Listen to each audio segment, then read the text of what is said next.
Some big news has just dropped as just after 6 months, XDefiant has announced it'll be shutting down its servers in June 2025, and I'm honestly not surprised. For those that might not know, XDefiant is a first-person hero shooter created by none other than Ubisoft, which was hyped up to be the next Call of Duty killer with very high promise. As it released on May 2024, it gained a lot of excitement with high player numbers to back it up. After the first few months, XDefiant broke internal records for the fastest game to surpass 5 million users, and with its initial success, it seemed that Ubisoft finally made a successful game in a very long time. Several factors contributed to the game's success with its marketing, as Ubisoft leveraged its already established franchises like Splinter Cell, Ghost Recon, and The Division, bringing unique abilities from those games, and brought that into XDefiant, all while promising a fast-paced, free-to-play experience with gameplay similar to the old days of Call of Duty. Another key factor was the timing of the release, as XDefiant released when players were upset with MW3, and with an interest of free-to-play games, players were interested giving this game a shot, especially with the game being cross-play, allowing people to play with friends regardless of console. Despite the promising start, things quickly turned for the worst as XDefiant struggled to retain players as people became bored with the limited maps and game modes available at launch, as well as the lack of engaging content updates. A few factors did contribute to the game's downfall, as first, the free-to-play market is extremely competitive,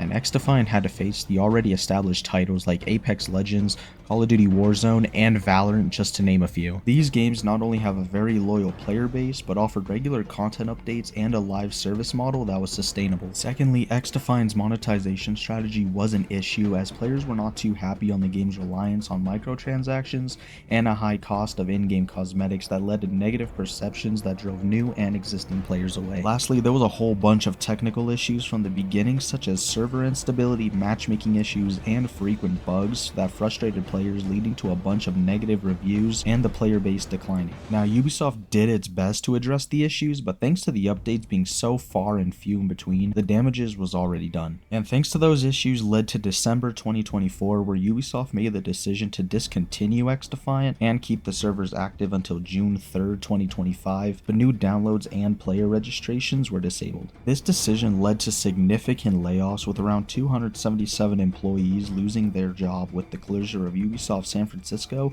and Osaka studios. Now, Mark Rubin, the game's executive producer, expressed his disappointment and thanked the community in his most recent article. The shutdown left many players and fans disappointed, as the game so early after its launch is already shutting down not even a year in. Ubisoft has promised refunds for recent purchases, but the impact on the employees and the gaming community is significant, which leaves us wondering if Ubisoft itself will even be around in the next year, as well as if purchasing one of their games is even worth it. XDefiant's story serves as a reminder of the harsh realities of the gaming industry. Even with a big name like Ubisoft, the game couldn't survive the competitive market and player expectations. This does raise concern about just how sustainable the free-to-play model is, and shows just how important consistent updates and technical stability really is. But thank you guys so much for making it to this point in the video, and if you enjoyed, please leave a like and comment as well on your thoughts on XDefiant shutting down. And also, thank you so much for the recent support on the channel, as in the last video I asked for your support to help me reach 300 subs, and you guys crushed it, and now I'm almost to 700 subscribers. So if you haven't already, I'd appreciate you drop a sub for more videos like this and help me hit the 700 sub goal, and I'll see you guys in the next one.